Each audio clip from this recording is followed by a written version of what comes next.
beautiful home, kids, loving family, then the economy takes a nosedive, which is nothing new. We see it every day, except that you actually get laid off this time. So what now? Luckily for most of us here in the United States, we're actually afforded the opportunity to depend on the government for assistance, such as welfare, WIC, temporary assistance for needy families, things like that. They all have different names, but in the end, should all have the same outcome, which is helping families in need.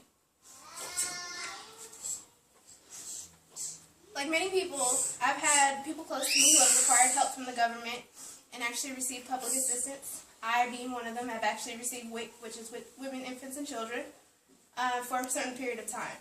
And unless you actually surround yourself with wealthy people all the time, you too have probably actually known somebody to be on public assistance of some sort. Even military benefits are public assistance when you think about it. So, and then actually, according to the Administration for Children and Families, nearly over 4 million people here in the United States are actually on some type of assistance. What I'm going to discuss today is the benefits of drug testing and then actually the negative effects of drug testing for welfare recipients. Recently they've actually decided, some states have actually decided that they want to drug test all applicants who apply for welfare. So benefits, negative, and then maybe we can find some common ground between the both, you know. So how drug testing can actually help. Testing would actually find some of the individuals who are actually abusing drugs, who actually have a habit that they need to kick. When they do find those individuals, they are planning on helping them. The government is actually planning on helping them and offering them some type of assistance to go into rehab. Yeah.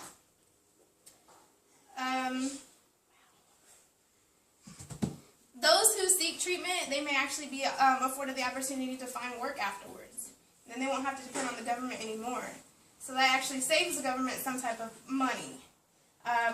One state senator, David Vitter, who actually stands his ground on this issue, he argues that requiring screenings would actually give addicts a key incentive to seek help so that they can once again be healthy, support their own families, and make possible contributions to our society. So in the end, it kind of pays off. Lastly, it's taxpayers' money. You know, everybody's worried about where their money is going. They work so hard for their money, and then it just goes to individuals who actually abuse these benefits. Not everybody abuses these benefits. A lot of people actually need the help, and they use it for proper reasons. And again, State Senator Vitter, he actually states that America is facing a national debt of more than $14 trillion. And with potentially billions of that money actually going to welfare funds. And obviously that welfare is getting dispersed to some individuals who aren't actually using it for their needs. Some of them are selling them for money, for cash, and then in turn, you know, spending that cash on drugs or what have you. The other side is individuals who think this isn't going to work. Drug testing could possibly penalize individuals who actually don't use drugs on a regular basis.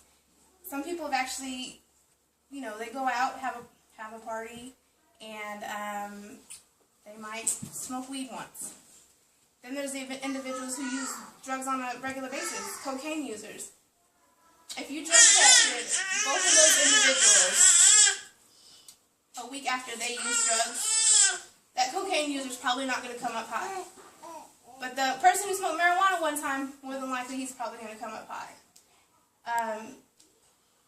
It's a little unfair to actually penalize somebody who needs help and they made one poor choice in their life. Secondly, it's actually a violation of civil rights to succumb to suspicionless drug testing. The Fourth Amendment protects all of us here in the United States for unlawful seizures and searches. And yet again, it's another law coming into place that's violating something that we were actually built on. Our country, that was the foundation of our country, was the U.S. Constitution, and it seems as though that's kind of getting pushed to the side. And then the cost. The United States spends billions and billions and billions of dollars on all kinds of different things, and this is one thing that they probably shouldn't be spending their money on. Among drug testing individuals, they actually have found in Florida that Florida spent over $100,000 testing over 4,000 people, and the turnout was 2.6% actually came up positive for drugs. And that was just in one event. Imagine how much money we'll be spending if every single state drug tests every single recipient. So some common ground. Maybe we can consider both sides. Let's pre-screen every applicant.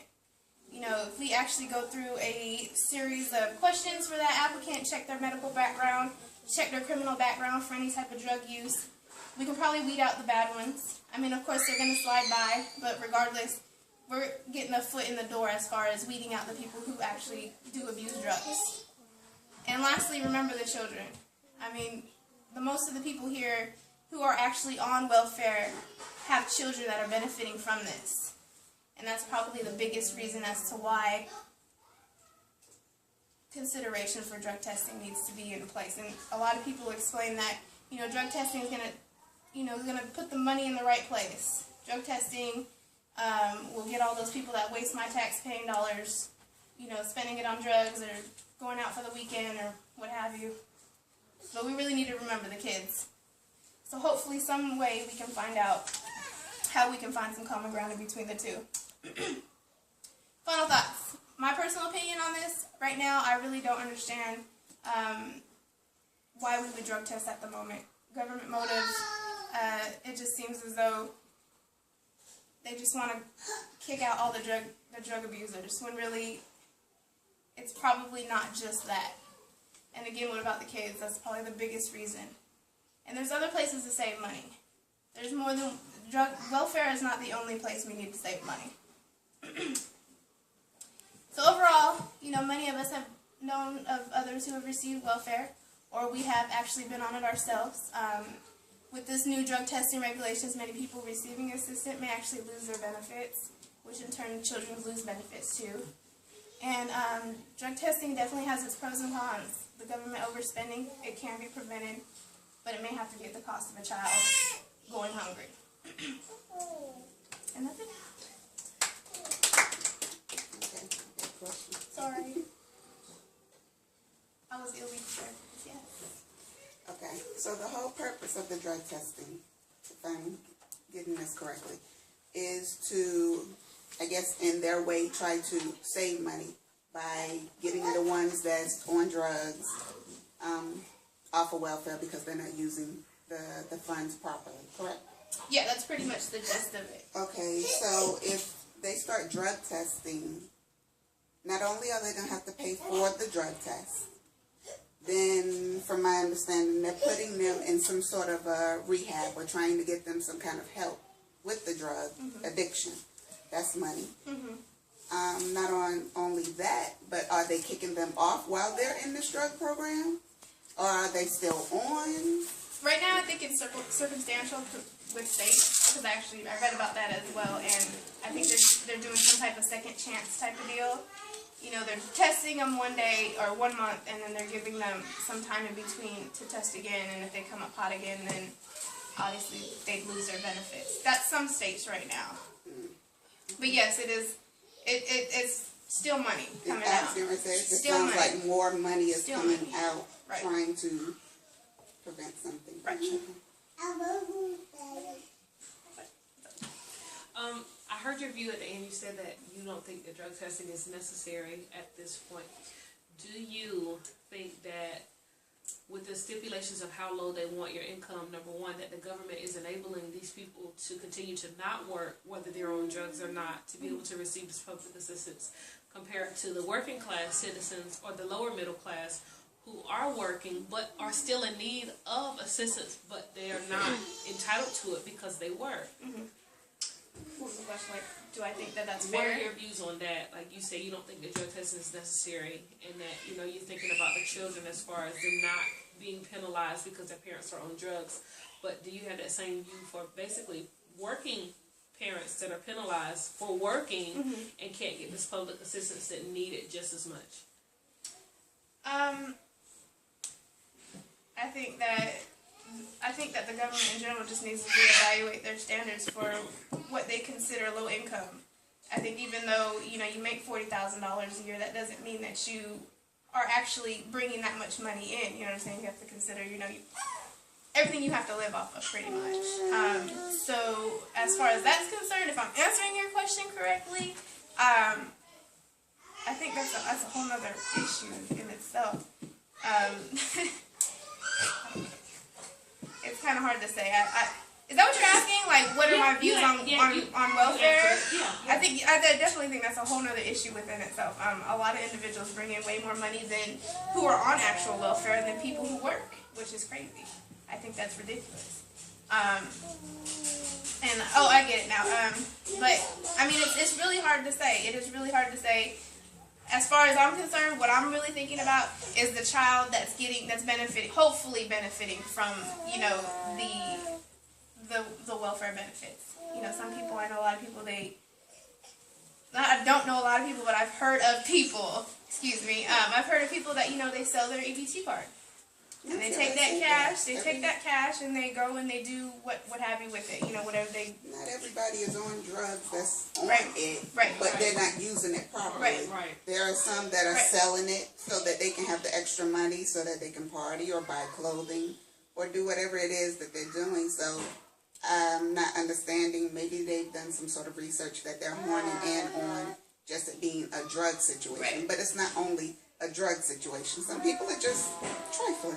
Which is why... And they just want the extra money for extra things. The big screen TV or the latest of what has come out. So it's not just a drug thing. Which is exactly why my disagreement with the whole enforcement right now as it is. You know what I'm saying? That's not the only problem. Obviously, welfare fraud and things like that are other issues too. And drug testing people, I think... Not one is only unfair. I mean, how do you feel coming in and saying, I need help? Okay, we'll pee in this cup. Because I can't give you help until you give me a urine sample. I think it's a little degrading, to say the least. You know what I'm saying? Yes. But when they put them in pee in the cup, wouldn't they be part of the pre-screening versus them going out and saying, I'm going to test all these people, I'm going to rehab everybody who's already on it, I'm going to test them now, versus the pre-screen where they just come in and they test them beforehand. Well, see, I was trying to explain a little bit in my speech. As far as the pre-screening would go, I mean, doing a background check, doing a criminal check, I mean, those are things that they do often for jobs and things like that as well. That might be able to weed out some of the individuals. Okay, this person has had a history, let's go ahead. It's still going to stigmatize a lot of people, but nonetheless, yes. I still think, I don't think that's going to work. If you pre-screen anyone that knows that they're about to come for assistance, anybody that's smart and know that they have a drug issue or they just smoke weed for party time, well, let me stay clean for such a certain amount of time, and then let me go here, because I know that they already check urine. So let me stay clean for a certain amount of time. Let me go ahead, go apply. I know I'm going to come up clean. Once I get what I need from them, then I continue doing what I'm doing. As far as the pre-screening is concerned, that's still more money being taken place. With the background checks, now you're going into people's medical history. With the background checks, if they had drug problems prior years, they could be in recovery. So now you're judging them off of their past. So now you got a whole other mess of things getting ready to pop up. Medically, not everybody is going to want you in their business. They got other things going on. So you may be in there trying to look for drug issues, but you're seeing all other medical stuff that's popping up. That's a whole lot of problems waiting to happen. Those are lawsuits getting ready to come up left and right. Either which way you go, Either way, like it's it's going to be a lose-lose whole right lot of now. But thank you guys for your time. I appreciate it.